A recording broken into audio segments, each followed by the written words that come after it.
Welcome to the first ever episode of the Current Backloggers. I'm your host, Casey P. I'm here with my good friend and co-host, Cody G. Cody, we're finally doing it. We're live. We'll do it live. I almost cussed already. I really just had to stop myself. That close, man. It's been weeks of putting stuff together and texting. It feels weird. Like I'm still nervous that thing's not recording and constantly checking things and feeling awkward. Yeah, what do we start this at 12 o'clock and it's almost 4 o'clock now? Yeah, oh man. It's almost 4 o'clock. It's been 4 hours putting stuff together.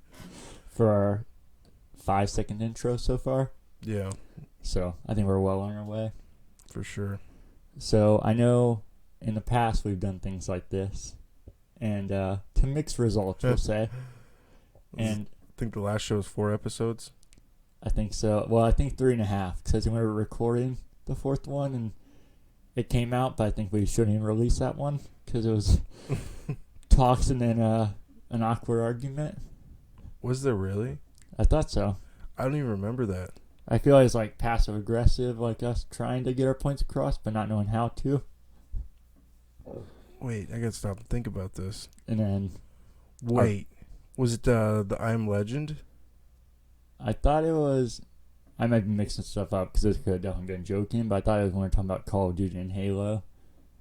So I feel like it started out as a joke, but then we just didn't know how to stop. I don't remember any of this, honestly. I would say let's go back and look, but let's not ever. But that's all just to bring up the point that I feel like this is something we've always wanted to do, and we've tried to do this many times and have always thought about our whole lives. And I talked to you about this, and this was something I was going to do on my own if you didn't want to do it. But the thing I didn't tell you is that this isn't some bombshell. This is what it felt like. I felt like it was a reality show. Especially the way I took like a deep swallow. I was like, oh man, this probably thinks I'm going to drop something crazy. But part of the reason I was going to do it on my own is because I feel like I'm pretty good at listening to people's opinions and trying to be open. But I feel like in our friend group, it's kind of hard, as you notice, everyone has strong opinions, and it's not the most patient people in the world and always interrupting. I feel like a lot of times I just don't say much and keep my opinions to myself, and I have a lot. So I feel like it's part of why I wanted to do it, because I feel like I have a lot to say, but I feel like I normally can't. So I feel like it's a good way of doing it, and I feel like I also really struggle since I don't do that, and I was always shy so much in my life about, okay, we're safe. Yeah, I'm going to do that a lot. Yeah, no, you're good. About trying to put sentences together and be clear about things I'm trying to say that usually I stumble over myself. So I feel like I was also going to use that as a learning tool to be able to get better at talking about these things and to be more clear. So I feel like something like this could help and be able to talk about things that we're interested in. It's like the King's Speech. I don't think I'll be that high, but yeah. I don't think that highly of myself, I should say. Hashtag strong opinions. That should be our shows. Is that a thing? Or hashtag strong opinions? No, that's our thing. Okay, I was going to say, I feel like that might be getting risky territory with something like that. I didn't know what that was. But yeah, I don't know. That's just kind of where I'm at. I know we talked about this, and it's mainly going to be about games. That's why we call it the Current Backloggers, because I feel like our play style is very similar as far as that goes. I feel like we keep up with the current news, and we love talking about current games. And there's certain new games we play, but we have so many systems and so many games that I feel like it's hard to actually keep up with it the way we want to. So this was also motivation to get us to start playing games, even though I feel like keep up with pretty current news. We can't really keep up with the games that we already have or want to play. It's expensive to keep up with current games, too. Like, even in slow months, like I think this month, January, if you bought 2 AAA games, it would have been $120. I think that's what came out. And this month it's probably 3 or 4, and it just keeps getting worse. And then the closer you get to Christmas, the more that come out, and it's impossible to keep up with. And sometimes, like, this time last year was Anthem?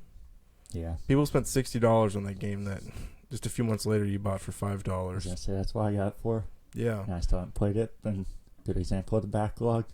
And I think I'm a pretty frugal person, so it's hard to buy $60 games. and I kind of get behind. So I feel like this show would also help with that, keeping caught up and with my backlog. And I think one of my all-time favorite podcasts, one of the first podcasts I ever listened to was All Gen Gamers. R.I.P. It's dead now, but that's what they did. They were new and retro, just whatever they were playing. I think it's better too because not because the game has a $60 price tag is it worth it. Oh yeah, definitely. Because it'll be on sale very soon.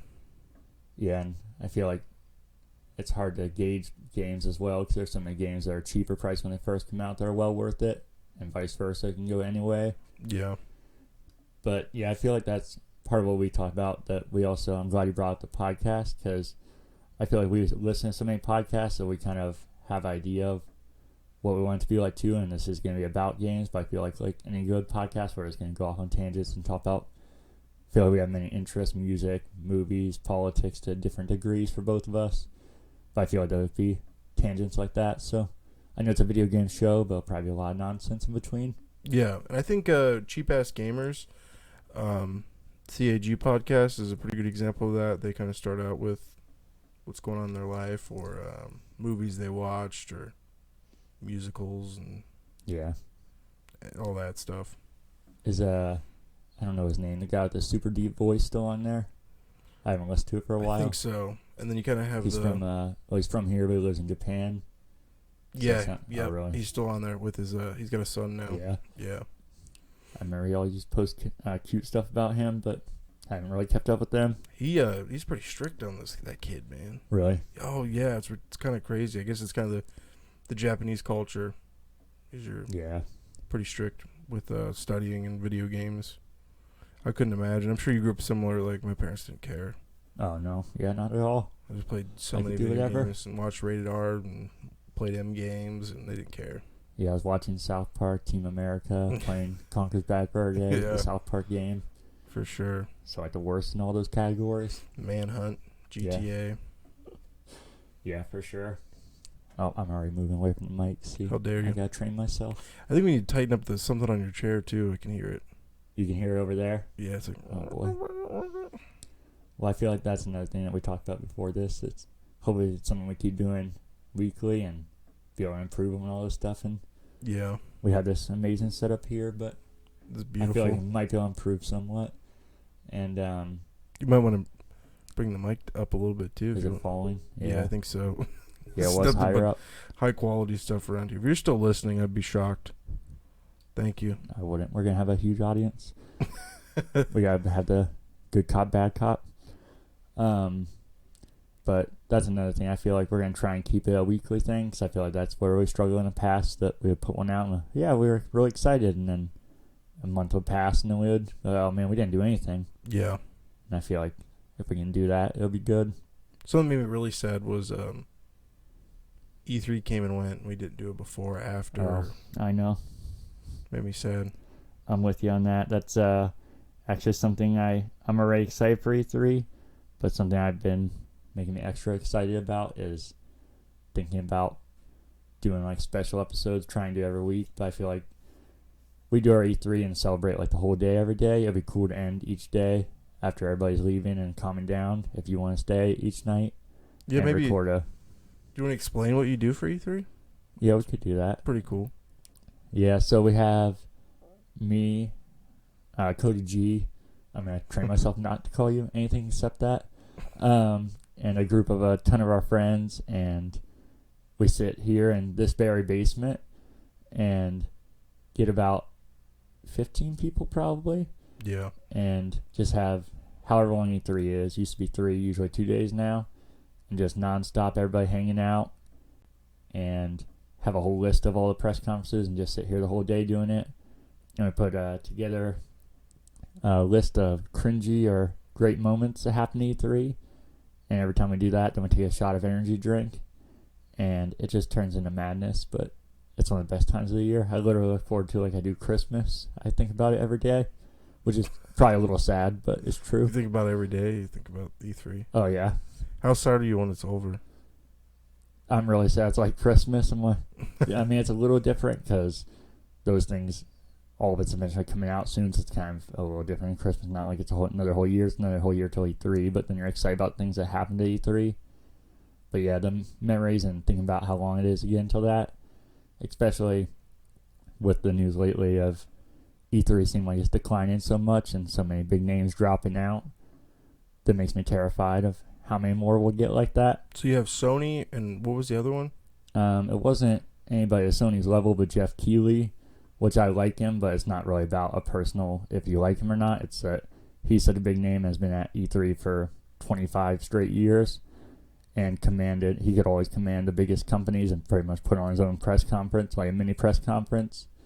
So I feel like the fact that he's not going isn't just if you like him or not. That shows that it's obviously not worth going to for some of the biggest people in the industry. Did he give a reason why or an explanation? He did. I can't remember what it was, so I don't want to make it up.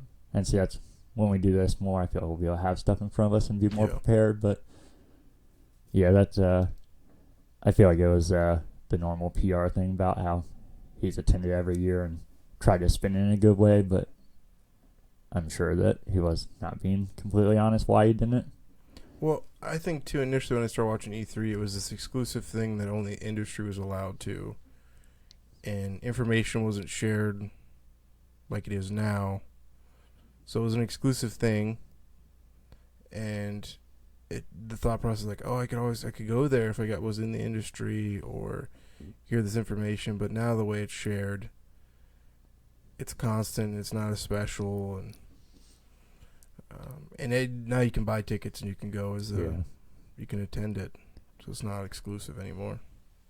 Yeah, they went back and forth on that a couple times. I'm sure you've heard they used to be private only, and then it went to public, and then went to private and back to public. So it has went back and forth, but I don't know. I'm just worried that there isn't a right mix anymore. It's just eventually going to fade away, which I hope isn't the case. Or fall into the mix of the hundreds of other game shows like this. Yeah. Like Penny Arcade. Yeah. All of those. PAX, and you got a few others in there, and it seems like Sony's going to have their own thing now. I don't know if you saw Nintendo. I think people are exaggerating a little. They put out some big thing that they're going to be at E3 this year, and people are, I think, overreacting. So I feel like that they think that means the old style Nintendo. I think they've always been at E3. What they mean by that is what we don't see like on the show floor. I think besides that, that's still going to be the same to us. They're probably going to have a Nintendo Direct and not really be any different to us. I think people aren't realizing that their announcement was that it's going to be the same as it was the last 3 years. But the only thing that gives me a little hope with that is that they did seem to make a point out of it. So I'm hoping that they're trying to back them up as well and be like, yeah, we're still going to be at this. And big companies are going to be around still. But I guess only time will tell, sadly. Yeah, it is sad. Because it's a fun thing, a special thing, like clear out your day. Like, I'm not doing anything this day. And you always sounded so nerdy, just being like, I can't. They're announcing the new Xbox 360. That was the first big one, like 2010. I was like, I can't go anywhere after listening to this whole thing. Yeah. But yeah. Yeah, it's evolved quite a bit into the ridiculous show that we do now and have everybody over. I know I talked to you about when I used to watch it, but I don't know how much I used to talk to you about it. That it used to literally be the point where I watched it alone on my computer. And Really? I would just sit there and try and tell anybody that wanted to listen to the news, and most people didn't. Because that's one of the things that I feel like why we want to start a podcast is that there's so many people who like games but don't follow games or aren't like interested in the industry. They just like playing games, which there's nothing wrong with that. But I feel like there's like not a next level to make sound better, but that you're more interested in something. And I feel like I was always like that, so I'd try and tell anybody that wanted to listen. And they were like, oh yeah, new game, that sounds cool. No, you don't get it. Yeah. And then it came to the point I kept doing that, and then they started eventually showing some on TV. Well, actually, in between that, our friend Derek, I tried to get him in it, and then he got more excited. So then he started watching the computer, and then we could talk to each other about what was happening. And then they started showing some on TV, so it's hard. I mean, it was easier to get some people in on it. And now it's just the madness that it is today. Yeah. All interesting, just different forms, I guess. Yeah, I used to. I guess maybe 2009 was the first time I really paid attention to it. I would have a tab open for IGN, like refreshing that, and then had another tab where the video was playing. And then I think probably about 2013, I hooked up an HDMI from my computer to my TV so I could watch it like that. Yeah. What year do you think you started watching? It was before the 360 was announced. I know that. Really? Yeah. Wow, you've been with it for a minute. I'm so bad at figuring out the years, but I know it was before 360 was announced for sure. That's funny, man. I'll try and look up. Maybe on another episode could bring it back up, especially because I feel like there's going to be more about E3, so naturally come up anyways. You're turning the big 3-0 this year. That's right. You're pretty much an old man. I kind of feel like it. I'm going to be 27. Yeah. I'll go ahead. It's kind of weird to think because, like, definitely for you, most of the gamers now probably weren't even alive for that. Yeah. A lot of the younger generation of gamers weren't even alive when you started. Oh, that was really nice. Wow, I just hit the mic. I apologize. Yeah, I'm going to have to bring over a ratchet set for that seat or something. It's That's shaking weird, so much. Unless I'm not realizing, I don't even feel like I'm moving much. For me, I'm just doing it without even thinking about it. Yeah, stand so still. Yeah, I don't even know what. It definitely stops. The second you do anything, it just rattles. So, you're talking about our age. That'd be a good point to talk about where we started with games, our first console. Oh, man. Do you know yours? Yeah. Well, my personal or like the first time I ever played on a console? We do both. First, the first one like you ever played, and maybe the first you owned or bought. First console ever that I ever played on was I spent a lot of time with my grandpa. He had an NES with a pool game, like a billiards game, Mario and something else. I forget what was the other game. But I used to go over there and play that and watch him play a lot of pool. And then arcade games, of course, button mashing on the Mortal Kombat and Time Crisis arcade games. And then I never got new consoles when they came out. My parents would. My grandpa worked at a flea market. That's what he professionally did. So I'd get a lot of secondhand consoles through that way. Probably was an N64. It was like maybe a couple years after it came out. Somebody had one there for sale on the flea market and had a bunch of games with it. So I got that. Used that for a few years. And then my uncle came over with his box. He had the new PS1 Slim that he bought, and he gave me his old PS1. I played that, and then I think that's probably where I started gaming, was around that time. But really got addicted was probably the original Xbox with Brute Force. It was one of the very first times I ever stayed up all night was playing Brute Force. You, me, and 5 others. I'll sidetrack here for a second. No, you're okay. Did I ever tell you a story about Brute Force when I went to get a Best Buy? Nick brings up all the time, my brother. Because that was still a time where if you didn't pre-order a game, you could actually be screwed out of getting a game, so it made sense, but it was very funny. We went into Best Buy, and I was like, oh, yes, they got it. And I picked it up, and this super generic, nerdy, huge guy came running over. Yeah. Oh, is that Brute Force? Yeah. Tell me there's one left. Yeah, they got a few of them out there. Oh, my God. And they just started running and went off to the back. Oh, that's great. I was like, man, if only he knew what this was going to turn into. Everybody made fun of this game, and nobody really liked it. And I did, but I liked it a lot as well. Me, you, him, and that's about it. Yeah, I think that was the first time I stayed up all night. And then I remember it was the summer. My mom being like, have you been up all night?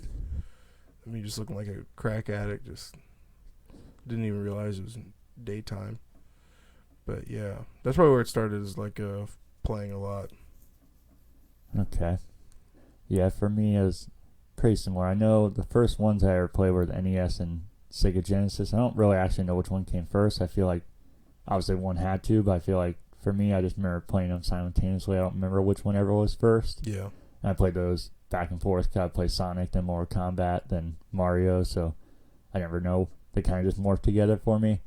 And then I kept playing throughout all of them. I played Super Nintendo and kept going. And I know when we got to 64, we lost our minds. My dad came home, and because we usually knew what was happening, always talked about it, but he came home with a 64 that he got from work and GoldenEye and a couple other games. But he GoldenEye, got it from work, like one?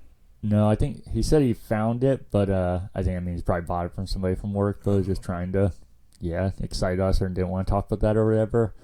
And I just lost in my mind. What if your dad just robbed another family? Oh, I just found this dude. He's got like blood on him. Yeah, but that's one of my favorite systems. I'm sure it's probably because of those memories and being the first system that brought everybody together. The NES and Sega Genesis and those systems, I played with my cousins and my brothers because it was when I lived with my grandma. So, I mean, we played together, but the 64, I feel like the first system that brought me and all my friends together. And GoldenEye nonstop, Conker's Bad Fur Day, Mario Kart, everything. So, I feel like it's one of the systems that obviously holds up the worst, which is unfortunate, but it's still that. And Xbox 360 are my two favorites. Yeah. And Xbox 360, I think, is the first one I ever bought. But me and Nick always bought everything together for so long that even that we bought together. I think probably not even till maybe the Xbox One's the first thing I bought on my own because we just shared everything. Yeah. And it was way easier to buy stuff that was expensive like that because we could cut the cost in half and be able to get it and still be the same to us. That's funny you brought up the NES and Genesis because I do remember my babysitter probably around the same time I got my N64, she had a Genesis. It felt like at that time everybody had an NES or a Genesis at their house. Oh, yeah. Like it was just a thing. Like you went over and also another one of my earliest memories playing games too was it had to be, I'm guessing, the Super Nintendo with Lion King. Oh, yeah. My friend had it set up in the basement. His mom used to babysit me, and they had two TVs down there. They had their newest TV, and then as they get a newer TV, the old one would go downstairs. And he had two of them, and we'd watch Cops on one and play Lion King on the Genesis on the other one. We never got past the first level. I'm sure anybody that plays it knows that. Oh, yeah. I think it's a wildebeest that usually messes with people, but I don't think we even got that far. I don't remember anything in particular. I know I played nonstop, but I don't know how far I got, but not far at all. I know that. Yeah. It was kind of like, I think I talked to you about it. Mega Man is one of my favorite games of all time, but I've never beaten more than 2 levels. I'm fucking terrible at. I'm beep. Yep, I'm beeping terrible at it. But there's just something about those games that I played endlessly. Like, I've never beaten a Zelda game, which I'm sure if anybody's actually listened to this and cares enough about games will probably kill me for that. But I played those games probably more than most people, but I've never beaten one because back then you could just stick to a game and have so much fun with it without doing certain things. And like, I fished in Zelda for probably 10 hours alone and just did dumb stuff like that now we would think is so boring or wouldn't keep your attention for more than 5 minutes. You got to remember, too, we were pretty young when those came out. Yeah. Which is kind of weird that, like, I couldn't do that now. Some of the dumb because I never had, new or the best games. It was always the Clarence, like, what is that company that went out of business recently, but they're famous for B games. The game I played the most on PS1 was some fishing game where you had the fishing controller. Oh, yeah. It was always the cheapest games because my parents were like, no, we're not spending $40 on a game when this one's $5, not realizing, well, it's because that game sucks. Yeah. And this game is good. So I spent my time with a lot of dumb games, but I go to friends' houses, like you had Lion King or... I remember my N64 had a terrible collection of games on there. Oh, really? But I loved them. I didn't know any difference. Yeah. Like a fighting game, there were some fighting games I loved. I think the best one I had was Star Wars Shadow. The Stormtrooper on the cover? Yeah. Yeah, that's a good one. Yeah, I played that one nonstop, but I remember going to birthdays and watching these kids like freak out about like Coliseum and Mario Kart and like playing them at sleepovers, but never owning them. I don't think I got big games until the original Xbox when I realized that there was video games were better than these clearance bin that my parents were shoveling me because they were $5 and not 40 or 50. Yeah, the 64 is definitely the highest and maybe one of the only ones I wish I still had everything to. A lot of games would be cool to play, but I don't really actually care. But the 64, I had like every top game and would love to have those now. Oh, yeah. Don't get me started on how dumb we were as kids, though, trading that in. EB No. Games. Uh-huh. I gave them so much stuff for nothing. Look what they're giving us now. That's right. GameStop. EB Games is GameStop now, right? Yeah. Yeah, for a long time, they had both of them. Like at the mall by us, they had both of them. EB Games on the top and GameStop at the bottom. I remember that. There was one of our local malls, we had a software, etc., at a GameStop in the same mall. Really? Yeah. I think it had probably something to do with leasing. Like Oh, it was yeah. just cheaper to have them both than let the lease run out. So what games have you been playing lately then? Lately? Oh, gosh. Just beat well, I think, too, the older we get, it feels like the less games we play. Uh-huh. Which really sucks. But that means I listen to more podcasts while I'm working and stuff. I wish I had more time to play games. But I just beat Red Dead Redemption, the first one, and Undead Nightmare, both of them. Just to tell you how long it took me to beat just Undead Nightmare. I started back in October for Halloween. And I just beat in January. It's not good. That's a short game. I think that's like a 13-hour game. But then I just started the first Witcher and Ori and the Blind Forest. That's my 2 right now. Okay. No, I know what you mean about games. I don't know if I told you at work now. Pretty much me and there's a lot of people like games there. So pretty much all day, all we do is pretty much fantasize about games and talk about what we're going to do. And the next day, what'd you play? We usually all have the same answer. Not much. Or I wanted to play this. Or there was an update for this. And it's just we talk about games more than we play games, which is it seems kind of counterproductive, I guess. I was going to say it's part of why we're doing this, but we're still just talking about games. But I feel like this hopefully motivates us to. Yeah. Because if we're doing this and we don't play any games, then we're not really going to have much to talk about or much enthusiasm to keep doing it. So I hope that'll help us be able to keep doing it. But, and then sometimes there's people we find our age that play these 100-hour games and get all the achievements. Yeah. I'm so jealous of those people. But I think they just come home, they have nothing else but that. Yeah. That's all they do. I would love to do that. That's a good way to put it. It is fantasizing. I'll do as soon as I get home. I turn on this Xbox, and you get home like, whoa, I'm tired. Whoa, man, I don't want to do anything right now. I just want to sit on YouTube or not exist. Because when you're a kid, man, for some reason you had one game, and you played it nonstop for a long time, and then traded it in for nothing. Yeah, I feel like. Well, obviously responsibilities change, but I feel like attention span does too. Like I said, that's why I feel like now if I told somebody, I don't know what good comparison, but a current big game, if I was like, yeah, it's one of my favorite games, they would instantly be like, how far did you get or what did you do? And if my answer in Mega Man would be like, yeah, I usually died in the first level and I just did that over and over. Yeah. They'd be like, what? This isn't one of your favorite games. What are you doing? But I feel like it's different than that. You could just enjoy games and even if you weren't the best at it or beat it, that you could still enjoy it. And I don't know if it has to do with technology too, but a good point you said is attention spans. I feel like with cell phones and everything now, everyone's attention span's terrible. Yeah. And it used to be, which should be the opposite. The older you get, the higher attention span should be, but you're exactly right. It's less for me. Like, I have a hard time now finishing movies. Like, fuck, there's 30 minutes left of this. Oh, I just cussed too. Oh, there's 30 minutes left of this. Like, man, I can't do this.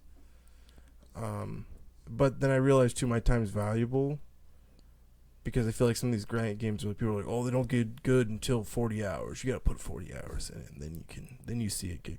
If something's not holding me within 30 minutes, I'm out. That's movies, television. I'm gone. And sometimes I make mistakes, like with Dragon Age, Inquisition.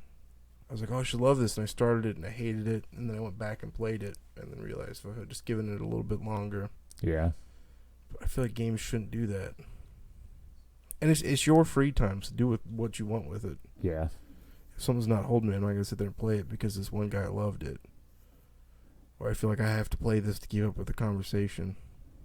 No, for sure. Yeah, it's definitely something I try to get away from, but also, like I said, I really do enjoy games and know I have so much money invested into it and I did it for a reason. I'm not doing it because I invested money. I'm doing it because I invested money for a reason. So I wanted to start playing these games and try and get through them. And I feel like definitely a big issue of, well, at least for me, and I feel like a lot of other people, maybe not you, that it's hard to sit down and beat games and play them and finish them. I feel like that was usually the end goal with most older games. I feel like so many games now are online, and like I'll be like, oh, I'm going to go home and beat this game, and I'll start playing a game of NHL, and I'll start playing a few rounds of Halo. There's just always something you can play, but you're not making progress in.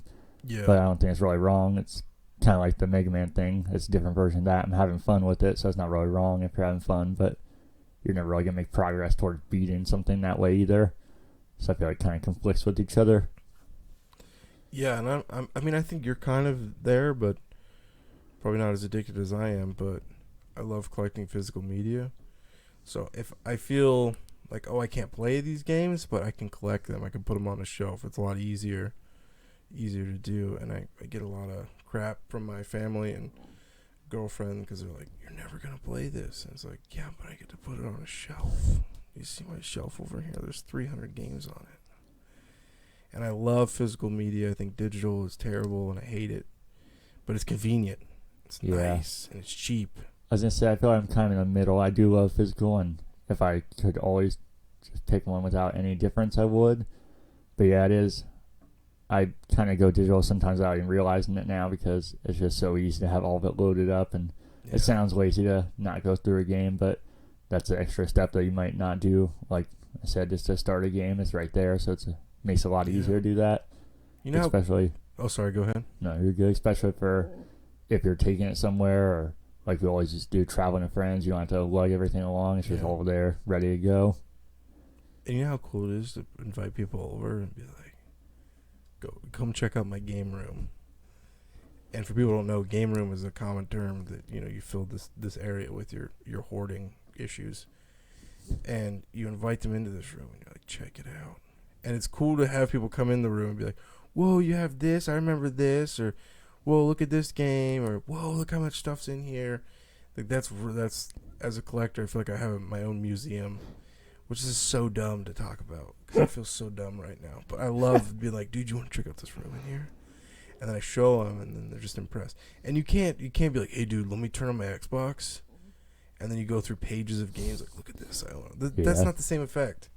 There's something about having it in your hand, and I don't know, game stores are a lot of fun to go to too. Oh yeah. And thrift store hunting, and finding those games is a lot of fun. Or sitting on eBay and like thinking, okay, I like this, and then going out your doorstep, it's on your door, and you open it, and it's the game you wanted. It's just a lot of fun. And it's a lot of bragging rights, like, dude, yeah, I got this game and you don't. And I don't know, I love collecting them, and it's sad, but I feel like I'm more of a collector now than an actual gamer. It's probably not a good thing, because you're talking about an investment, but my investment is just like looking at it on the shelf. Yeah. Yeah, well, not that there's anything wrong with that. Hopefully that does change, as far as I know we both want to keep playing games and get through. Not even get through, because it may sound like a job or something. That's what I'm saying. If you're having fun playing NHL, whatever you play, even I know we joke about it and I hate on it, and I do think it deserves some hate, but I feel like I go overboard just because I know it's humorous. Like games like Fortnite or whatever, if that's what you want to play, then that's what you have fun with, and do that. You shouldn't start playing, I don't know, Call of Duty, whatever the big thing is at the time, just because other people are talking about if you really like Fortnite, then play it. But I don't know, I just feel like if I'm having fun playing those games, I will, but I also do feel like I want to get back to completing games and feeling like I used to when I was younger, but it's also a mixture of playing games like that.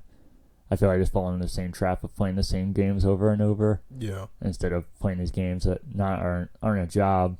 And it's not that I don't want to play them, it's just easier not to. But I want to play them and I like playing them. Yeah. So it's kind of a weird battle. It is, man. I've tried to contemplate it. Like, why is it different now? Because back then I had school. I had to go to school. You had sport game. I know I'm pretty fat now, but I had to play a lot of sports games. Sports games. That's a fat guy explaining sports to somebody. I had to play sports games. No, I had to go to practice. I hated going to practice too. Sports games. I still can't believe I said that. I don't understand why I can't beat games like I used to, and I think it has to do with, now we're, people our age, they're married, have kids, have girlfriends, you're going out to eat, and oh god, I gotta socialize to play games. I think maybe that's what it is why I'm not completing as many, because I have a few friends that just they work and play games, and they're the people that complete 100-hour games and get all the achievements and have crazy achievement scores, and I'm so angry at those people. God, man, why can't I? I'm so tired of having people to hang out with. I want to play some games or something. I feel like that's probably the answer, not just that alone, but there's something's always comparing to something. I feel like I do it myself, that you're comparing it to your friends, and then if they're doing that, then if you put 20 hours into a game and don't make as much progress, you're like, well, I'm even playing this because they're that far ahead of me. And I feel like it is cool to have a challenge, and that's part of achievements and trophies, all that. It should be competitive, but I feel like in our minds we make it too competitive and think we can't have fun unless we're doing the same thing as other people, which I feel like should be the complete opposite with games. Yeah. Oh, 100%. It becomes like a job. Yeah. Like, I remember we had an achievement race where we were seeing for 1 month, we could see how much achievement score we could get. And me, you, and one of our other friends chose to do Crackdown 3. Yeah. Man, did I hate Crackdown at the end of that. I hated my Xbox. I hated Really? the controller. Yeah. I actually had so much fun with that. Really? I mean, I'd do it again because it's fun, but every, if I played games like that, I would complete them like I want to, but I'd hate them. I'd hate video games because it'd be like, okay, my girlfriend's making dinner right now, so I got 5 minutes. I can go on there and collect some orbs real quick. Then I hop on there, and it would just take every little time I'd wake up before classes, like at 7 a.m., okay, I can play a little bit here and there and do this and do that. And it was like an addiction, but I hated it at the end of it. Especially because Derek, the third person involved, did a little thing at the end where he did all the multiplayer achievements first and then went and got the other ones. But by the time, that's how quick that game died. By the end of the month, there was nobody online anymore playing it. Sad. So it was so hard to get those multiplayer achievements. But I pulled it off by 5 gamer score at the end. See, I get what you're saying, because I feel like you were trying to go off why I said that it's competition, that's what ruins it. I feel like the difference for me, why that was different, I feel like everything feels disconnected usually. I look at these people that are playing these games and have all the achievements and talk about it all the time. But I don't feel like I'm actually with them. With that, I felt like we were all competing, but it was a group activity, and we communicated and talked, and it became the activity outside the game and communication, and made me excited to play it. Even though it could be annoying, it motivated me to do it. Not a job though. It motivated me to be more competitive and to have fun with it. Yeah, I think if you guys weren't involved, I wouldn't have done that. No. I'd have been like, this is not fun anymore, I'm out. It wasn't a bad game. It was just not an amazing game. No, definitely. But I enjoyed that I did that because at least in the moment, I felt like I was in the know. Yeah. I could tell you a lot about Crackdown 3. There's a huge audience out there for that, as people want to know all the tips and tricks of Crackdown 3. I wanted that game to do so well, too, because of Terry Crews. I like Terry Crews. That had to flop. Yeah. Especially it was on Game Pass on top of it, and it still couldn't keep a multiplayer audience. Yeah, not at all. Wasn't that one of the first big games for Game Pass? Yeah. Because that's when, soon after Microsoft announced that, or maybe the first game after Microsoft announced it, all their first-party games would go to it. Yeah. So it might have been the E3 announcement about that. And that, man, that... I didn't want to buy that game right away because I knew it was going to be on Game Pass. That thing's going to be clearance bin real quick. I noticed Game Pass devalues a lot of physical games. First-party Microsoft games. It's real easy to get those games now for cheap because everyone already has them. No one's buying them. Have you bought any games recently? From last week? I actually haven't. It's going to kind of contradict what we said, but like I said, I don't deny that I like physical, but digital is so easy. Mm-hmm. I haven't bought anything I could think of actually recently because I'm trying to, unless there's something I want, if there's something I really want, I'm not going to stop myself, but I'm trying to control myself from buying games because, like I said, the backlog is just getting crazy, and that's part of why we started this, to motivate us to do stuff like that. But they your little dinosaur noises. Confidential. I did sign up for PlayStation Now because I've never done it, so I signed up for that, and then obviously I have Game Pass already, so I'm curious to test that out more. I did it because I guess I didn't talk about what I was playing. The Unfinished Swan was on there, and that's a game I've been wanting to play. Have you ever heard of that? No, I feel like I've heard it on podcasts, though, mentioned. Yeah, it was I don't know anything about it.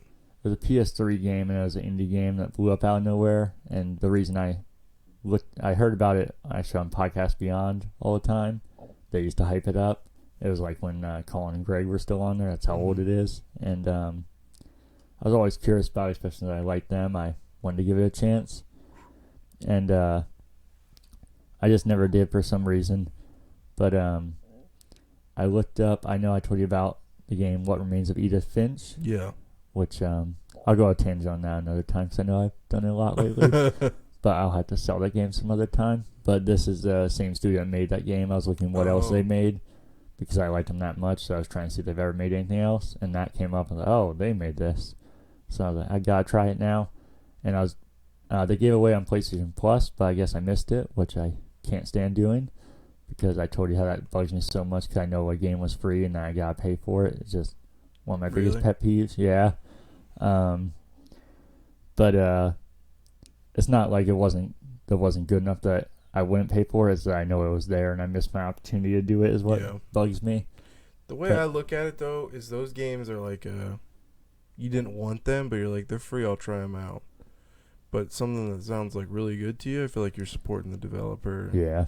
Giving them some money. Yeah. That one I wouldn't mind as much. I mean, I should have done it because I liked Edith Finch so much. But this one I saw was on PlayStation Now, and you can do a week trial for free. I've never done it. And I heard the game's only 3 hours, so I thought I might as well sign up for it. But then I did the thing where I forgot to cancel, so now I'm paying for a month. But I thought I would get you like that, man. It actually seemed, I'm sure you heard everybody kind of makes fun of it, but it seems like it made a lot of improvements and it's more in line with Game Pass. Mm-hmm. And I haven't tested much, and Unfinished Swan isn't the heaviest game or most graphic heavy, but they also have the option to stream any game. You don't have to just download it. And I streamed and beat the whole game and didn't notice any lag or anything the whole time. Like I said, maybe that won't hold up in a huge game, but you getting tired? Yeah. Getting there?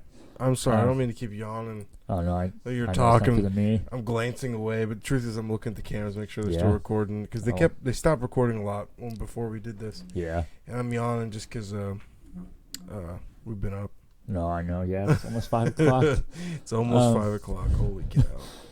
But I thought that was well worth it. Just do a free trial, and I said I'm paying for it now. But yeah, I beat the game, and it was definitely interesting and worth playing, but I don't feel like it lived up to how special Edith Finch was, which that game came after it, so I feel like they learned a lot of stuff. But I don't know how it got so much praise when it first came out, because it was some cool concept and they did some interesting stuff, but I don't know. I could, again, go on about that, but I know it's our first episode, and we don't want to go on forever. No, I got you, man. But have you picked up any toys or anything to put on the shelf? Because clearly that's what my hoarding tendencies are interested in. No, I don't think I have, actually. Really? Yeah.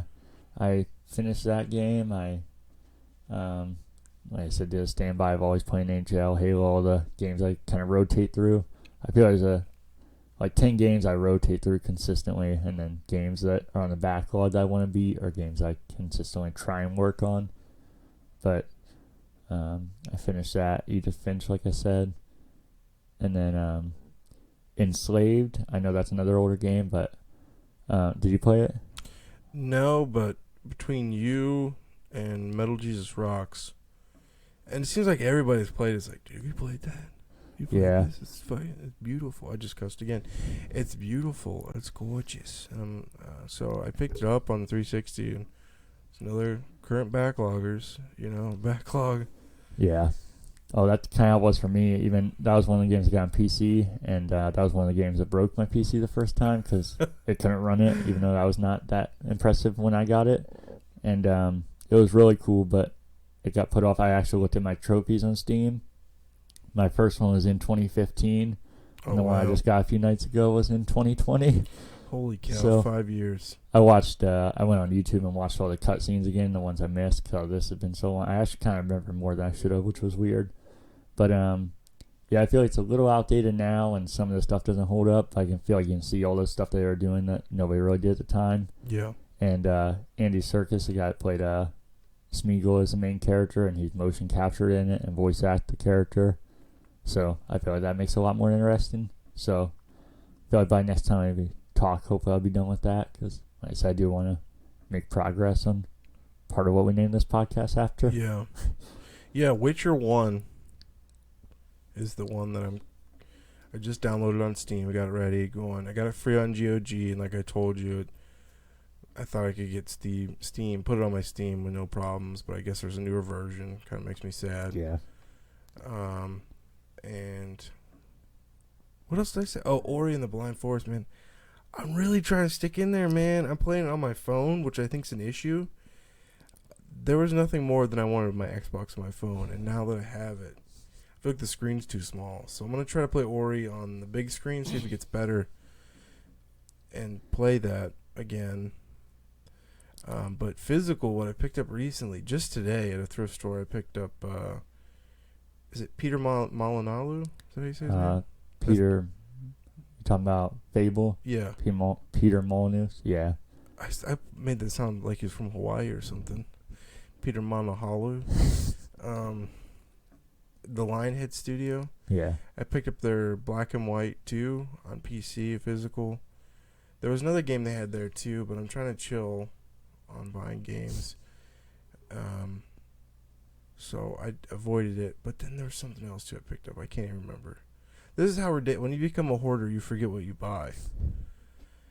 I know what I picked up today. So with GameStop's new program, you get a $5 credit each month that you have to use. So you have to go in there and find a game. Huh. And Division 2, I don't know if you saw, did you see how much it was on sale for their Valentine's Day sale? Am I making up? I feel like I saw $10, but I don't know if I'm making that up. $5. Oh, even, well, not worse. Yeah. Better, I guess. Yeah, $5. And their credit is $5 certificate. So I don't know if you can double that up with another thing. So I went in there and I was like, hey, man, do you guys have Division 2? He's like, well, we definitely sold out the new ones, expected, being $5. He's like, we do have used ones for $4.50, and you let me use my $5 credit. So I know they have numbers they have to reach. So he snuck on a warranty on the disc, I noticed, to make it the $5. But of course it's for his own personal numbers. I don't know if anybody listening knows that GameStop has really high standards of their associates on numbers they have to get. So I get why he did it, and it was free for me, but I felt like why didn't you just tell me? Yeah. Put that in there. Like, nobody actually ever gets those warranties. Yeah. But yeah, so I got Division 2 for free, and I love Division 1. So I want to play this one, and for free I'll definitely take it. Well, it's not free, I have to buy the membership, but I'm going to buy the membership anyways for Game Informer. Yeah, I do the same thing. Yeah. But, so, if you have the new membership, I don't know if you've upgraded to the new version, it's $5 more. I think I did when they advertised it. Yeah, but you get $5 each month. Make sure you're using them. Okay. If not, they expire. Yeah. And like this month, I got a free game. And you could always go in there and at least find a $5 game. Yeah. Especially with my hoarding tendencies, where I'm like, well, I can definitely take M&M Racers on the Wii for free. That's another thing I do, man. A lot of my gaming collection's games that I will never play, like Barbie Adventure. Like, I found this at a thrift store for $2. Like, you're never gonna play M&M Racers on Wii. I don't know why I do that, but there's also, I think I bought 3 games recently, and there's one I'm totally forgetting. But yeah. No, I hear you. That's I feel like that's kind of the opposite of me. That's why I'm bummed that I don't keep up with my backlog, because almost all games I want to play, and either I like them and I need to keep up with them, or I'm curious enough that I haven't played them that I want to. Do you have an app to keep everything organized? No, I should. Yeah, there's a really good app called Game Eye. It's free. Well, you can give the developer some money. He deserves it because he runs a really good app, but you can keep stuff organized that way. Okay. I think I've gone through half of my collection organizing it on there. It's like 500 and some games. So it's kind of depressing if you have put those on there, because you realize like how much, and then it tells you how much it's worth if you sold it on eBay. Oh, yeah. It's even scarier to think that I probably spent more than that to buy those. Yeah. I know another thing that we wanted to do was try and remind people every week we do this, about the free games on PlayStation Plus and Xbox Gold, because I feel like I pointed out, I get so mad when I miss out on games like that. But you also should buy physical so you can support a local store and a job and put it on a shelf and feel accomplished and have your loved ones go, why are you doing this? Yeah, I feel like that's the difference for me. It's, if I really wanted that game, I would have bought it. I didn't care about that. It's that a lot of these games, like you said, I probably wouldn't buy anyways. It's just nice to have them. And then it just bothered me when I know I could have had it and missed it. Yeah. And you know what's a big one for me for that? What's that? You might be able to guess it. Not I was so sad I missed out, because this is a kind of expensive game now. Well, not really, but Slime Rancher. Oh, you didn't get that? No, yeah. I wish I could gift it to you, because I didn't really like it. So, you know who made me want to play that? Who's that? Was the lead singer of Korn. Oh yeah, I remember you saying that. Yeah. Because he was like talking about how he stays off drugs, and he's like, "Well, I just play a lot of video games, man." And like, what are you playing right now? And he's like, "Well, dude, it's this weird game." I love when people. It's fun to see. I don't know how else to describe this, but ignorance in games. Yeah. Because when you're so deep into these podcasts and listening to stuff, and you're like, I got to keep up with these names and these companies and like whoever made this game. But he was just like, I don't know what it's called, man, but you're taking goop and you're putting goop over here, and it's dumb, but it's fun. And then they're like, oh, Slime Rancher. He's like, yeah, that one. And then you're like, whoa, that's right. This is entertainment. Yeah. This is supposed to be entertainment, not. Well, that's directed by, that's from the company. It came out this year, and the Metacritic score, and you're like, this is entertainment. So it's, I always enjoy watching people, and that's what kind of pulled me into it. I was like, I want to play this. Yeah. Sorry, you can go ahead. Oh no, you're good. That's with what the it's all free about. games. Yeah, I know I got it here. I'm not trying to act like I know these. I'm just reading it off. On Xbox, it's TT Isle of Man. Did you know what that was? No, I've never heard of that. What do you think by that name? It was what looks to be a BMX or motorcycle game. TT? Yeah. That's like a way a toddler describes their like their genitals or something. TT. And then Isle of Man sounds like it'd be some like deep political thriller or something. Yeah. I was like, I don't know if they have the wrong cover, but that's definitely what it is. Man. Yeah. And that's from February 1st to 29th. And then you got Call of Cthulhu. That's February 16th to March 15th. So not yet, but by the time we record the next podcast, will already be happening. You should definitely buy the physical for that, because that was originally an Xbox game. Did you know that? Original Xbox game. Was it? Yeah, and it was really rare, and it's a very expensive game. If you ever see it out there in the thrift store, buy it. That they remade, and they put a lot of, from what I understand, they put a lot of time into that. So definitely should buy a physical version of that, especially if you find on the original Xbox for a good price. That's a rare game. I was gonna say, because the that makes sense if it was a re-release, because I was going to say the only Xbox 360 game was Star Wars Battlefront from February 16th to 29th. Oh, really? Yeah, I kind of did this out of order, but Fable Heroes, February 1st to 15th. And then, did you see PlayStation this month? No, I bought a year of PlayStation Plus so long ago, but I haven't put it in. I've been on my Xbox too much. The BioShock collection, which BioShock's easily one of the best games of all time. Then you get the other two, and free. That was already a great value at $60, let alone free. I gotta be honest with you, man. I'm kind of depressed. What's that? I just put in Call of Cthulhu in price charting to see, because that's another thing, when these rare games get a re-release, the prices almost always fall. Yeah. Gosh. So I have the original Xbox version, but I know I spent like probably $40 on it. But at the time, it was going for a lot more. Yeah, that sucks. Price charting right now has it $36 complete. So that kind of sucks, but so it's not that rare anymore. But if you see it for a couple bucks, definitely pick it up. But yeah, sorry, go ahead. Oh, no, you're good. That, Sims 4, and Firewall 0 Hour for PSVR, which is cool to give away a PSVR game. I actually haven't played that one either, so. They usually give away a VR game, right? No, they usually don't. They have before, but it's not like a. I don't know if they're going to start doing that normally. I feel like that'd be a good selling point, because then you're going to, each month you'd have a free game. I feel like that'd be an easy way for someone to be like, all right, well, I should probably buy this thing if I have 50 games waiting on it. But yeah, normally they don't. You know why I kind of fell out of PS4 collecting and Switch collecting? Because of limited run games. It makes it almost impossible to collect for everything. Do you see they were the first ones to announce their E3 press conference? Really? Yeah. I mean, that's good for them. They had a really good one last year. Yeah. Like, if I wasn't saving money for a house, I would have been all over all that Star Wars stuff. There's so much good Star Wars stuff. I know. That's now going for 4 times that amount on eBay. Yeah. It's almost always a guaranteed a good investment to buy limited run games. Sometimes they kind of hang out the same price. It just depends. But the Star Wars stuff, I wish I would have gotten, because they released N64 games. Yeah.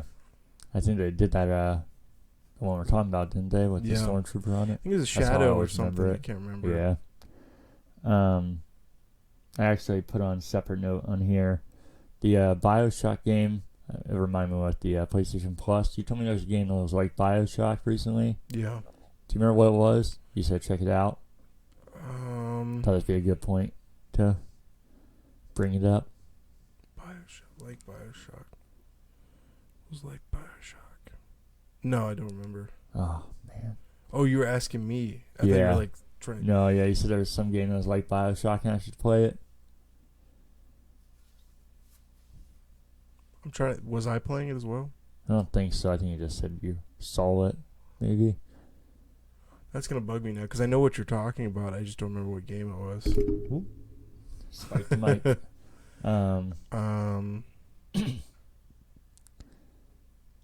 I don't remember. That makes me sad. I even purposely put it off, because maybe we should just start. We have so much conversation normally about games. I'm not going to avoid it. We naturally talk, but I feel like it makes sense to stuff like that doesn't need to be known. Because I remember there was something about it that wasn't quite like BioShock. It was like third person or something like that. I remember you saying that part. It's like a third person BioShock. Man, I can't remember. We can, because I'm curious, you know, my love for BioShock, so we can always bring it up next week. DC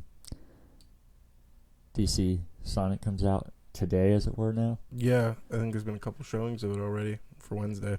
DC's getting decent reviews. Really? I can't believe it. That's exciting, man. Yeah, I hope it's fantastic. We know video game movies never review well, even when they are good. Mm-hmm. And I thought that one was just going to get absolutely destroyed. So I'm kind of shocked and a little more hopeful. Not get my hopes up too high. Especially because even with me, I thought best would be kind of just a fun movie, kind of silly. But the fact that it's getting reviewed kind of well is kind of shocking to me. I think too. I want them to have so much success because they finally listen to the internet. And Yeah. we're gonna go back. I'm sure everyone's heard that 100 times, but to go back and to fix things and to release a great product, because I feel like Sega just constantly getting punched in the face. Yeah. For like my entire existence, it's just been them just getting hit in the face. Did you ever know kids with Dreamcasts growing up? Yeah, my brother had one, and did he get made fun of? No, he didn't. But actually, I don't really remember anybody getting made fun of. A few of my friends had it. Really? Yeah, I played my brothers and liked it, so I was just jealous if other people had it because I didn't get to play it as much. There was this kid that was a little bit younger than us. We had PS2s at the time. Or no, we had PS1s maybe, and he just got his Dreamcast brand new with his nickname was Caveman because he's so weird and crazy. So we used to just make fun of him, like, "Oh, how's your Dreamcast, dude? Oh, you love your Dreamcast?" We'd go over there and play Crazy Taxi though. Oh, that was a great game. Yeah, that's how much of idiots we were. Like, yeah, dude, this thing sucks. But, hey, can we play the taxi game? Can we play Crazy Taxi? And we used to make fun of him for it. And then his dad started stealing games for it. Did you know anybody that ever did that? No. They were really easy to pirate games on that, yeah. So he used to steal games for it, and I don't know why, but we thought anyone with Dreamcast were complete losers. Like, it was either PS2 or PS1, or... Yeah. Like, what are you doing with this thing, man? This thing's trash. We were idiots, though. I'm going to see Sonic later today. Are you? Yeah, for Valentine's Day. That's cute. It started out as a joke because it's Sonic on Valentine's Day, but we're going to do it, so... That's fantastic. I can tell you I can tell you sooner if we talk, but next week how it is. I was at Myers, and they have a really cool toy there for it. Really?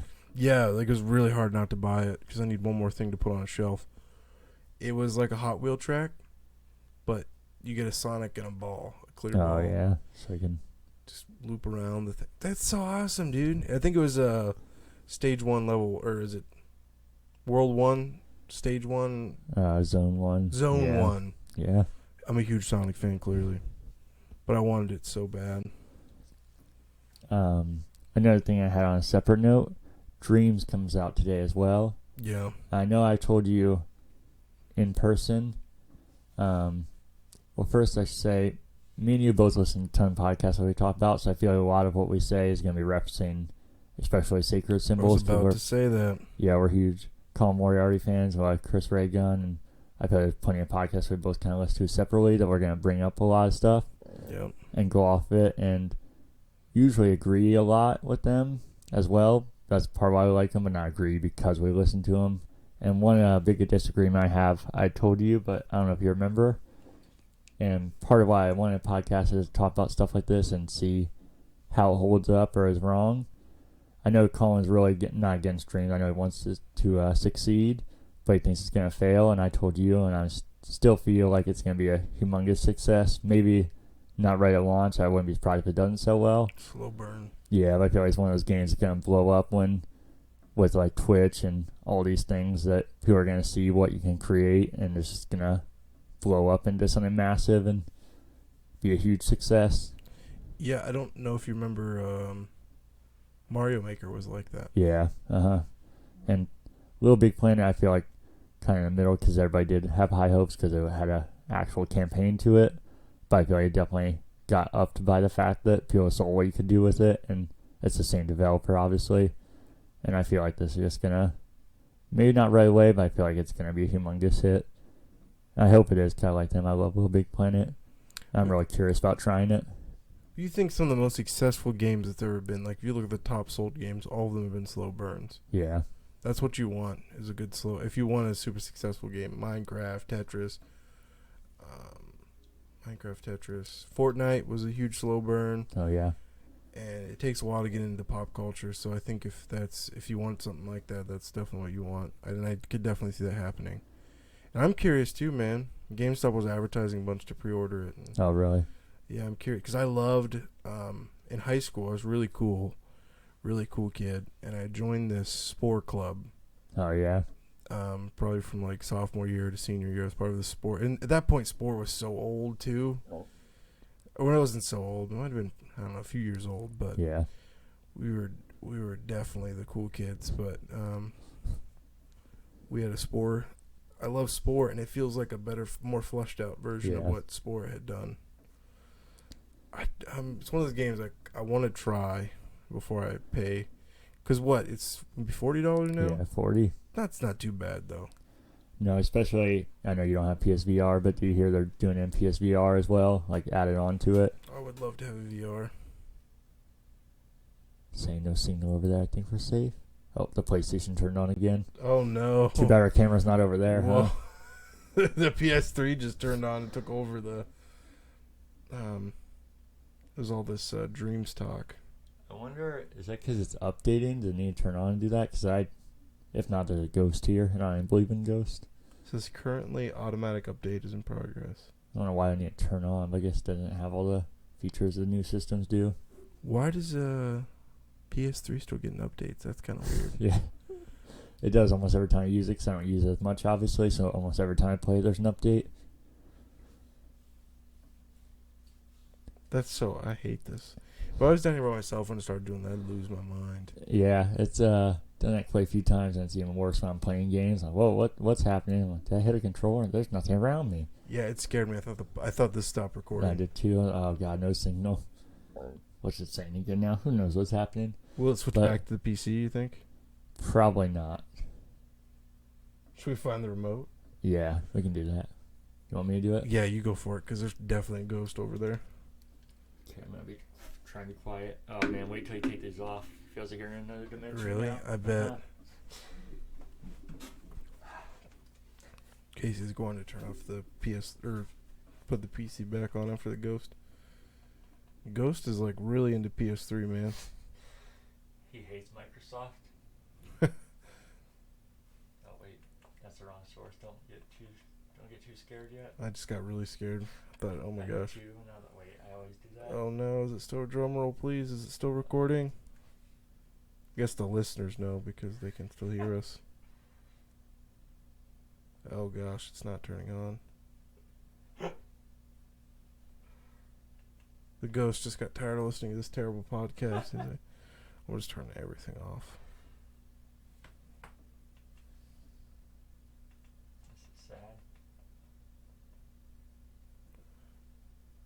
Casey's still fumbling with the remote here. My nose just got really itchy, dude. Is that also a sign of a ghost? Those ghost shows always have some like weird. I don't know if I will mess with that actually. I just try. Sometimes you mess with the keyboard. Stop recording. Yeah. What's happening?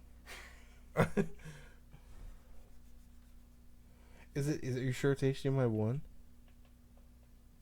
Could have sworn. Let's just test all of them, you know. Oh man, the ghost really got us. He's just ghosting us. He's switching to HDMI 3. Oh, no signal. Every HDMI right now is no signal.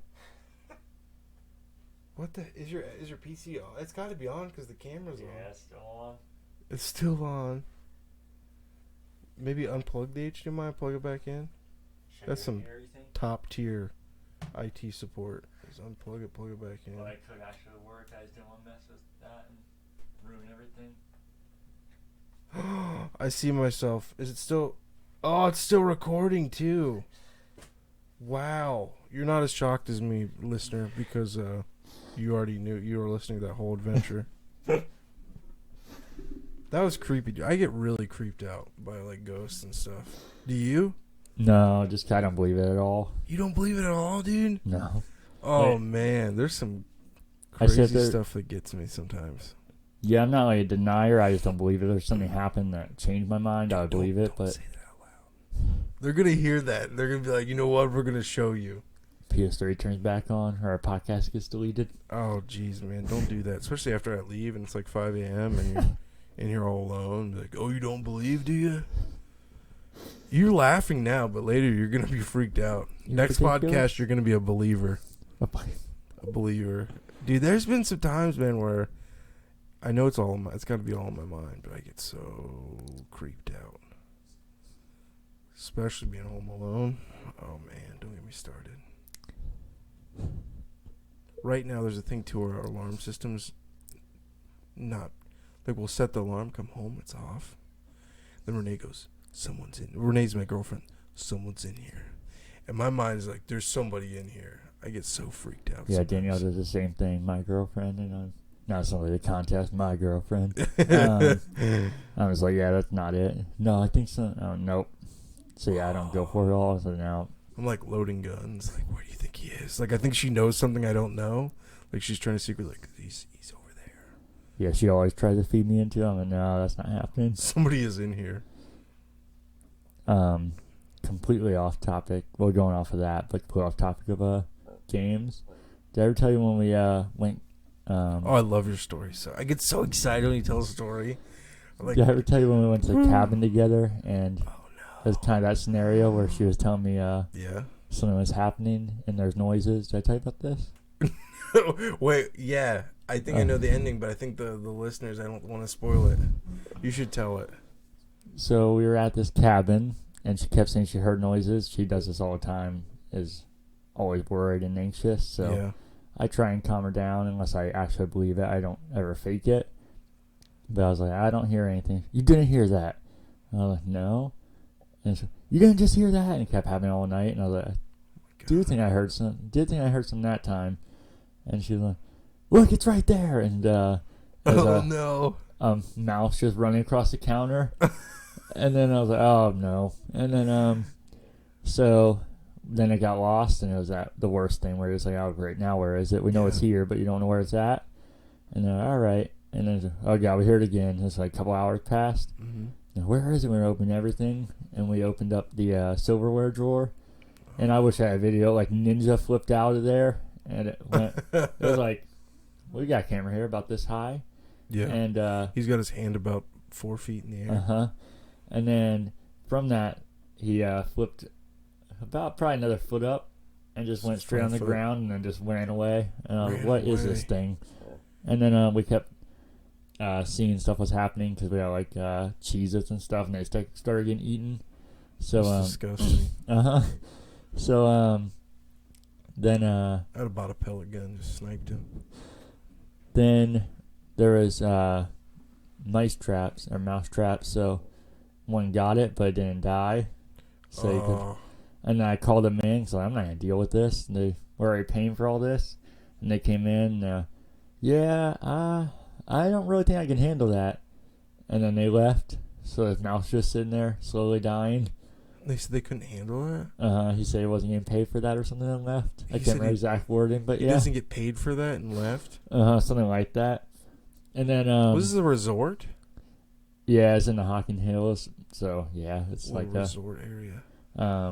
I don't get paid for that, and you walked out? And then the mouse was gone, so he got out of that trap too, and was moving somewhere.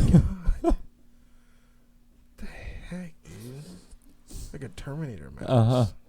Yeah, when he did a flip, I was like, all right, we're in trouble. I don't know if you ever seen Mouse Hunt, but that's that movie. That's a great movie. It is. Keep telling Danielle about it when you watch it. I don't deal with it. Did you get a discount or anything? Yeah, I should have gotten a whole refund. It was one of those things I told you a lot of times. In the moment, I'm mad, but I don't really say, kind of like what I was talking about at the beginning of this. I'm not always best talking and best at... Can I tell you something, though, real quick? As I interrupt you. Oh, no, you don't care about that? I appreciate you for that, and I'm jealous. Because I'm kind of the same way, but you're kind of the same way where you stop and you think, and you plan it out, and you discuss it.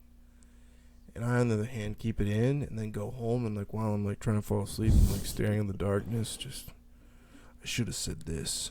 I should have punched him right in the face and said, "What's up, dude?" and like slapped him or something. But, or if I do say something, it doesn't make any sense. Like I'm just start rambling and yelling, and it makes no sense.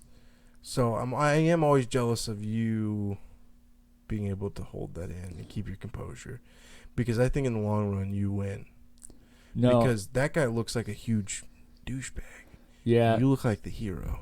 You're my hero. That's what I'm saying here. Overall, I do think it's good, and with that, it wasn't about the that guy saying it. It was more the after it. They weren't even rude, and that's why I wish I would have done more. But they're being nice, so I just kind of went with it. But I was like, man, I should have really done more, because I went and told when we were checking out, told them everything that happened. How was your stay? And you always just do a default. It was pretty good. Yeah. But So it was already uncomfortable for me. I was like, it wasn't that great. I hate being that kind of person, but obviously that was a reasonable time to do it, and that's why, like I said, I default to being like that because I can't stand people like that. But then I should have really done more this time. I'm really sorry to hear that. Can I do this for you? And he wrote a $50 coupon for next time we come. For next time you come? And it expired. We didn't get to use it. But see, I was like, yeah, sure, that works. And then later I was like, no, I really should have been like, yeah, we need a refund and not been rude. But yeah. So yeah, I do think it's good to be like that overall, but then it can backfire because I'm so used to being like that. The times that it is reasonable, I still don't.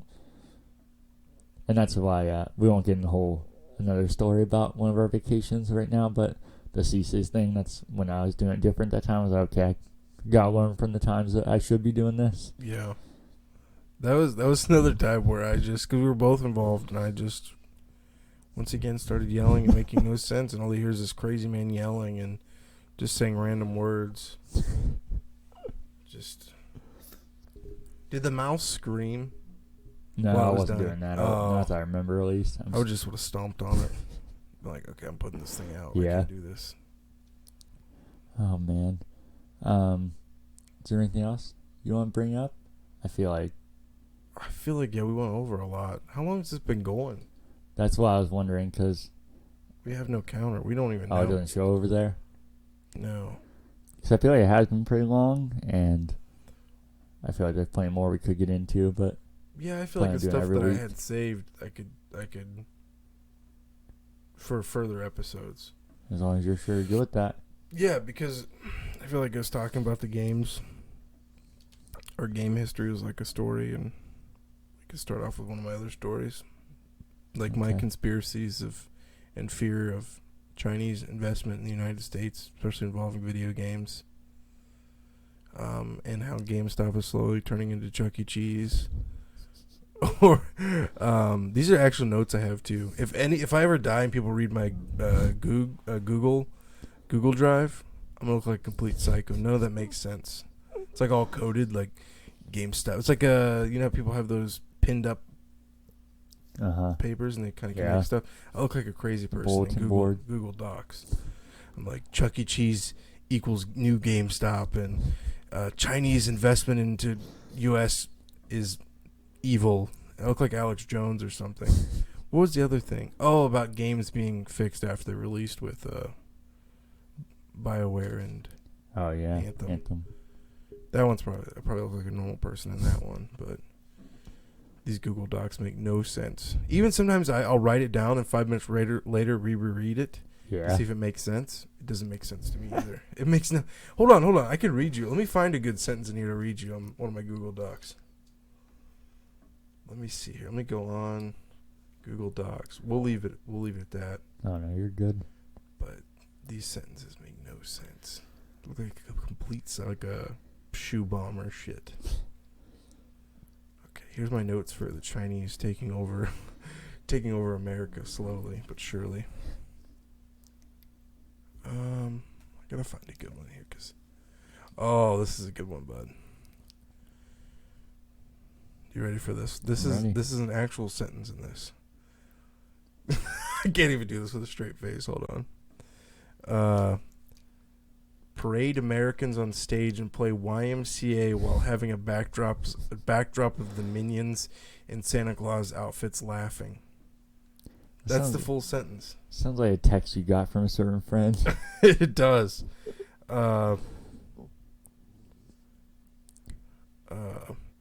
Here's a good one. American manager goes to China and becomes a turncoat and calls American workers lazy.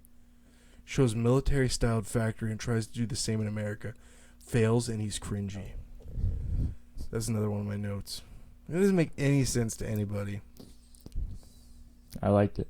Yeah, but I'm telling you, at work, I work nights, so like 5, 6 a.m., I'm sitting in this big building, this data center all by myself, and I'm reading these things about this stuff Tencent is invested in. Oh, they're in here deep. You laugh, but I'm telling you, in 20 years, we'll be like, that's where it all started. We should have done something then. But yeah, no, I swear, man, there's like a deep conspiracy I have for the Chinese investing in games. I like how you word you sound like Alex Jones, and then you try to commit to being Alex Jones. You laugh, but none of this is a joke to me. I really got really scared, and I was like, "Why is nobody?" The Chinese have Smithfield ham. Do you know what Smithfield ham? The biggest ham supplier in the United States. China bought. China owns them. I think it's the government of China owns the America's largest supplier of ham. What if one day they're just like, "Hey, you guys don't get any more ham"? All right, sounds good. Yeah, you don't like ham. I forgot about that. Yeah, I couldn't tell you that was the 10th biggest brand. I have no idea. It's really scary, and communist China and their investments in the world is very scary, and their tactics. We think our companies and our people, we think about tomorrow. The Chinese are on like 100-year plan. They think about 100 years in the future about everything. And that's where I'll leave it at. We'll talk more about the Chinese investment in video games. I had to bring it back to video games so it didn't sound completely crazy. No, I appreciate that. That's where it started at. Yeah. It's too late. It's 5:11. That's actually what I was going to kind of segue out and ask you. So we're recording this on Thursday. Are we going to try and put these out every Friday, you think? Yeah, I think Friday's good. Okay. Try and do every week. And already next week we're both busy. Yeah. I close on a house. I will own a house the next time. Maybe the third episode I'll own a house. That's weird to think about. But we think we'll be able to do it next week, just different time. Hopefully the Chinese won't steal it from me. They might. With all their ham. Ham and video games, man. Clearly that's all that matters to me, though. Is ham and video games, and they're stealing it all, and no one's saying anything to them. But you're going to stop it. You'll be the one to say it. Yeah. Kind of like with I talked about how this can be like a looking back on things, but my prediction of dreams and your prediction of ham. My prediction of the Chinese takeover of everything that first started with ham and video games. Next will be Mountain Dew, and then I'm out. Then I'm actually out of this country because I can't handle it. It's so scary. In China, they have a bad habit, too. Go on their Wikipedia page. Look at how many disputed claims of islands they own. One day they're just like, hey, Taiwan, yeah, you actually are part of us. And they're like, what? Yeah, no, seriously, you're part of us. Tibet? You belong to us. And they're like, what? Dude, what are you talking about? So I'm afraid. They're kind of like an octopus. They'll slowly sneak into everything. And first it's ham and video games, and then Mountain Dew, and Cody is out of here. That's like the three things I care about. See, I'm partly joking and partly serious. That sounds similar to somebody else, too. Yeah. I can't handle it. I don't like it. So we'll try to do this once a week. Yeah, hopefully get more improvement and more natural and be able to do this every week. It won't be a try. We will. We will do this right. once a week and release it on Fridays. Okay. Are we still releasing next week's Friday? As long as the Chinese don't take over. Yeah, I swear, I love the Chinese. You know, they're so great. They're going to be listening to this, Casey. I promise you. I think they're going to be able to hear that then, even though you whispered. Dang. All right, well, I think it could have gone a lot worse for the first episode, assuming they're actually seeing this. Or they're still listening. Yeah. I think the tree, I said tree. That's how tired I am. The chair creaking didn't get to you. There's one listener that for sure got to him immediately, but he probably wasn't going to listen anyways. Google reviews. Oh, if you got to this point of the thing, we should do that thing where you say, like, hey, leave a comment about this. On YouTube? Yeah. Yeah, that's actually what I was going to do. Are you serious? Yeah. I was going to say how you could follow us on Facebook, Instagram, Twitter. Oh, no, I meant like ask them here, I'm going to ask them a question real quick. So, if you're more of a digital gamer or a more physical gamer, that sounded so weird. A physical media collector, or you like digital, or you just don't care. You just want to play games. Let us know in the comments if you made it this far. And then if you didn't comment, we know you're not a real fan. And if you try and come back 10 episodes from now when we're millionaires, we're not going to be there for you. That's right. That's all it's going to take, 10 episodes, I think. But yeah, that's a good point. And you can follow us on Facebook, Twitter, Instagram, at currentbacklog. And then YouTube, subscribe, like, all that jazz. Anything else? You've only heard that a million times. Subscribe, Actually, just like, once. comment, like, subscribe. Actually, just once. That was the first time we've Smash done that it. like button. Don't say that. Hashtag strong opinions. Oh, yeah, yep. Hashtag strong opinions. Just anywhere, like on Facebook, Twitter, just use it. Yeah. Text message. You just text your mom. Be like, hey, I'm going to end this right here. I'm going to be like, hey, ham, hashtag strong opinion China. Yeah, also, if Hashtag. this is the first time you've ever heard of the Chinese slowly invading the U.S. market, Don't do your research. remember that you heard it here first. And remember, you can go on Netflix to figure this out. There's a documentary about garlic to explain it all. That's funny you mentioned this. What started all this for me? Well, first, it's the talk about how much Tencent buys in the United States, but it is a documentary called American Factory. That's what started all this notes. Oh, Garlic as well, too, though. There's the garlic on Rotten. It's about the Chinese involvement in the garlic and prison labor. That garlic that you use at home? The Chinese are using prison labor to make that. I'm surprised you're so high on this. You know who produced that? Oh, no. It's the Obamas. That's American, yeah. Mm-hmm. It's their, and it's kind of surprising, too, because he let it happen under his... he let all this happen. I think Well, you know who was really involved in it? Oh, it's so creepy. They have they bring in these Chinese, and the Americans are like, oh, we love you so much. He's like, yes, don't touch me. And they drag him out there, and then Kasich, which is the governor of Ohio, was just up there. He's like, we really appreciate the Chinese doing this for the Americans, and blah, blah, blah. It felt like I was watching a dystopian future with our overlords, as they slowly give us like a little bit of ham. That sounds awful. I don't ever want ham. But yeah, sorry, I keep going off on that, but it just really concerned me. We'll talk about it on another episode. Hopefully not. I have all kinds of notes about what they've done in video. They're the world's largest video game company too, Tencent. By far. By far. There are ham and video games. All right. And windshields and garlic. Hashtag strong opinion. Hashtag strong opinion. And we're out. That's the end of it. That's pretty good. I liked it. The first one.